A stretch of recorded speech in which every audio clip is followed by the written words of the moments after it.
Welcome, film seekers. Before starting the explanation, let me give you some background. In Mortal Kombat there are several realms. We are shown 3 realms: the Earth realm, the Nether realm that is Hell, and the Outworld, which has some weird monsters. These realms used to fight to conquer each other, which led to chaos, so the Elder Gods decided to keep a tournament called Mortal Kombat. If any realm defeats the other in 10 consecutive tournaments, the losing realm is conquered by the one that wins. The leader of Outworld didn't have interest in Mortal Kombat, so he used to kill the warriors of the opposition even before the tournament is started. So the movie begins in 17th century Japan. We see Hanzo Hasashi, who leads the warriors of Shirai Ryu Ninja Clan, living with his wife, a son and a daughter.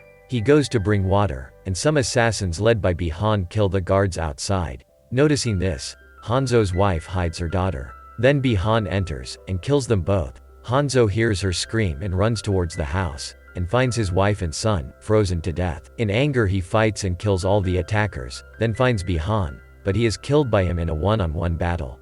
After a while, when they have left, he wakes up, tries to reach his daughter, but dies before he reaches there. His soul goes to the Nether realm. Raiden, god of thunder, and protector of Earth realm, arrives and takes Hanzo's kunai that's left behind, and his surviving daughter to safety. In the present, the realm of Outworld has defeated Earth realm in 9 of 10 tournaments known as Mortal Kombat. If Earth realm loses the 10th tournament, the rules state it will be conquered by Outworld. However, an ancient prophecy states that the blood of Hanzo Hasashi will unite a new generation of Earth realm's champions to prevent Outworld's victory. Aware of this, soul-eating sorcerer Shang Tsung, who has overseen the last 9 victories, sends Bihan, who now calls himself Sub-Zero, to kill Earth realm's champions before the next tournament begins. They are identified by a dragon mark. We see one such champion, a former professional MMA fighter named Cole Young, who lives with his wife and daughter, and takes part in small fighting tournaments to earn his living. He used to get visions of Hanzo and his kunai, but he didn't know who it was. His daughter puts a band on his arm that she made one for each. A stranger appears and introduces himself as Jax, asking about from where he got the dragon logo that is on him. It is unique. Emily says that it's a birthmark, asking to show him. He shows it, then leaves. While at a restaurant, Bihan comes to kill Cole and his family. In the attack, Jax arrives and tells them to get in the car, and rescues them. On the way he reveals that he too has the same mark, and whatever was back there, it's after both of us, also telling that it's not a birthmark. It means you've been chosen to fight. They encounter Sub-Zero again. Jax tells him to take his family to safety, also tells him to find his partner Sonya Blade, and shares the location. He stays to battle, and they leave. He goes inside a building, so Jax too enter. While searching for him, he appears right behind and attacks him. In the fight, he completely freezes his arms, and breaks it, then throws him off from the floor.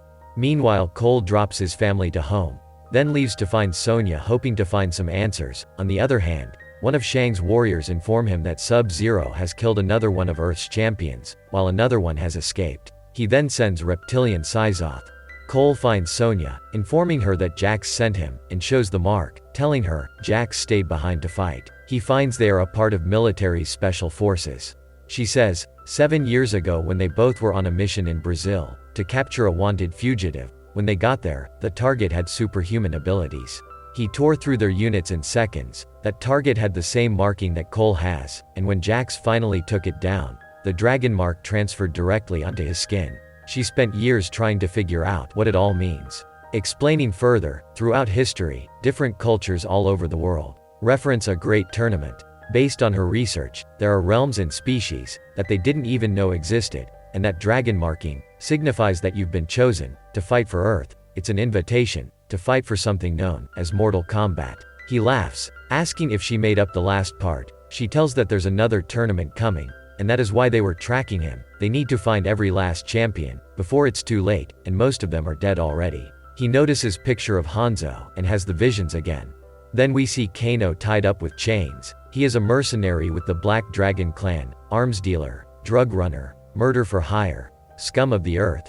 She was tracking another guy with the dragon mark, but found Kano right after he slit the guy's throat, and the mark got transferred to him. She also reveals that she don't have that mark. The reptile sent by Shang reaches there and attacks them. They can't see it, and it attacks them easily. While attacking Kano, Sonya is able to shoot it, but soon lose track again. It is above them. It can also melt any metal with its saliva. While they are attacked, Kano finds the opportunity to melt the chain and free himself. lights fire, and sticks it into the creature. Unable to escape, it reveals itself. Sonya stabs a knife on its chest. Kano removes it, then removes its heart. After this, Cole finally believes her. Among the half-burnt papers, Kano notices a temple, named Raiden's Temple, where champions used to train there for Mortal Kombat, and he knows where it is, but others don't know its location. He is not interested in all this, and leaves not sharing the location. Sonya offers him $3 million and he agrees to take them there. He laughs, "I was gonna head there anyway, idiots," also warning he will kill her if he doesn't get the money. Later, when Cole asks if she was really gonna give him $3 million, she says no, not having it in the first place. Kano arranges his friend's plane to take them there. They jump off the plane and use parachute to land. Kano brags of him being the one who bought the plane and know how to find the Raiden Temple. Also killed the lizard man. She takes the GPS device. Then he goes on to say she is jealous of him having the mark, then pushes her to grab her attention, then says, "If you want it so much, then all you got to do is kill me." Then he attacks her, but she manages to easily defeat him, still asking to go on and take it, but she doesn't kill him. He laughs, saying that's why she doesn't have the marking. On the search for the temple, they see one of Earth's champion, Liu Kang. Kano takes out his knife. Liu Kang throws a fireball at him, saying he is not their enemy. Kano gets happy that he too will get some superpower at some point, asking him to teach how to do it, saying there's much to learn. He takes them to the temple. Inside they see some paintings of Mortal Kombat's history. Sonya is happy to see it's all real. It's of Outworld, the most brutal and murderous of all the realms, and our greatest enemy. Cole sees Hanzo's painting and again gets those visions. Liu Kang says, "They must start training now. The fate of Earth Realm is in our hands. There are not many of us with the marking left, so you must train harder, faster, because if you fail to discover your inner power, you will never defeat your opponent. They will ravage everything you hold dear. There will be no mercy." Moving forward, they find Jax. It turns out, Kong was in charge to gather all the champions of Earth. By the time he found Jax, he was too late.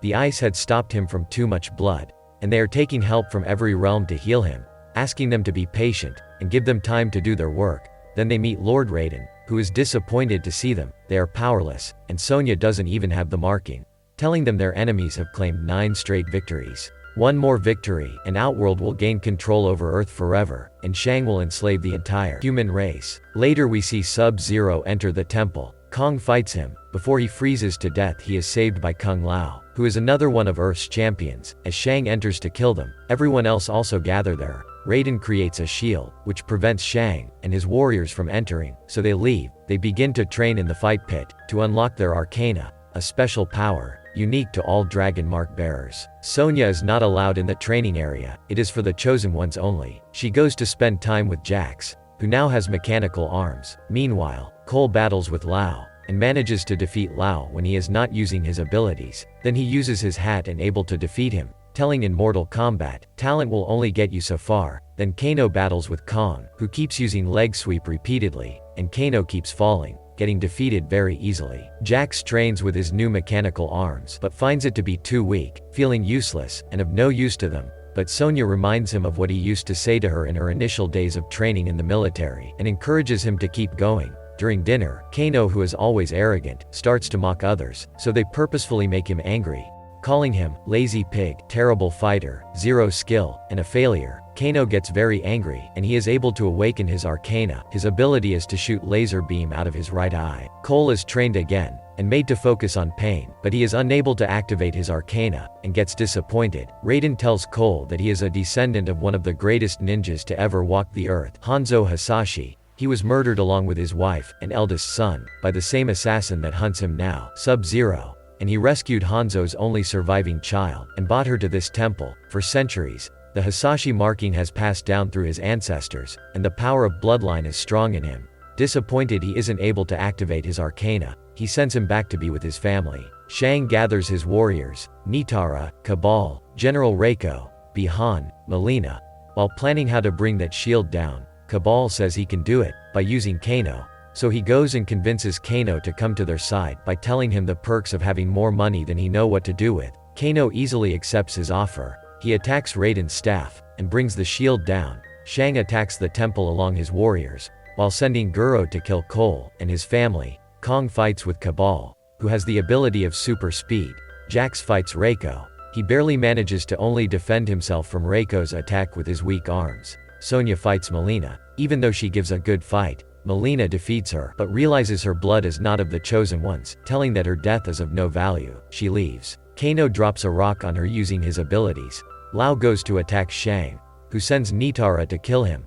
Lao calmly waits her to attack. As she gets close, he grabs her, placing his hat in front of them, which spins and splits her into two as they land on it, having a flawless victory. Meanwhile, Cole fights Goro. Before he gets killed, his wife attacks with an axe. He leaves Cole. They get in the car and try to hit him, but it's of no use due to his size. He breaks the car and heads to kill her. Seeing his family in danger, Cole's arcana is activated, giving him a suit of armor, which has the ability to absorb attacks and redirect it back, and a set of tonfas, through which he is able to fight and kill him easily, then make sure his family is safe. Meanwhile, as Jax was struggling to move the rock which had fell on Sonya, he awakens his arcana, granting him strength and upgraded arms. She isn't injured. Cole is called back by Raiden. He thanks Shang for helping his fighters find their arcana, and reveals that Hanzo's bloodline still lives on. Cole is descendant of Hanzo. He teleports Earth Realm fighters to the Void, a safe place between realms. Shang and Sub-Zero are infuriated. Sub-Zero stops Cole from teleporting and proceeds to kill him, but Lao throws his hat and saves him. But in rage, Shang pulls Lao towards him and sucks off his soul, killing him instantly. Though they want to save him, they teleport to Void, where Shang cannot follow them. Everyone is sad of Lao's death. Jax asks Raiden, why couldn't he save him? He says that all gods are forbidden from engaging in one realm's war against another. It is my job to protect Earth Realm, but I cannot save every soul within it. Cole says that it's not over, we still need to fight. Raiden shows Cole a blade which had Hanzo's blood on it, which belonged to Hanzo. Raiden took it the day he died. He tells Cole to use it, and the spirit of Hanzo will fight with you.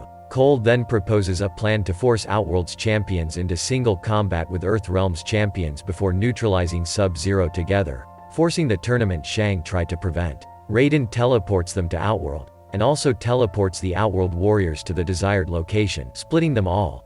Jax fights Reiko. He tells Sonya to take out Kano, reminding her that he's got laser now, and Kano is teleported to a house where she is hiding.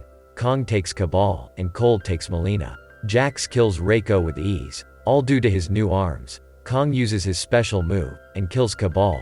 Sonya struggles to fight Kano since he uses his laser, but eventually manages to kill him, and the dragon mark is transferred onto her. Cole struggles to defeat Mileena. As she teleports and aims to his neck, Sonya reaches there. He asks her for help. Her arcana is revealed, the ability to fire purple energy blasts, using which she kills Mileena. On the other hand, Cole's family prepare to leave the house before some other monster shows up, but it's too late as Sub-Zero shows up. Then we see Sub-Zero show up to Cole, show the band which belongs to her daughter, luring him into a one-on-one battle. He sees that his family was kidnapped and frozen. He fights Sub-Zero. His armor doesn't protect him as Sub-Zero freezes him, so he attacks him with the kunai, but Sub-Zero uses it against him. Cole tries to stop him. In the process, his blood touches Hanzo's kunai, which summons Hanzo from the Nether Realm, who is now called Scorpion.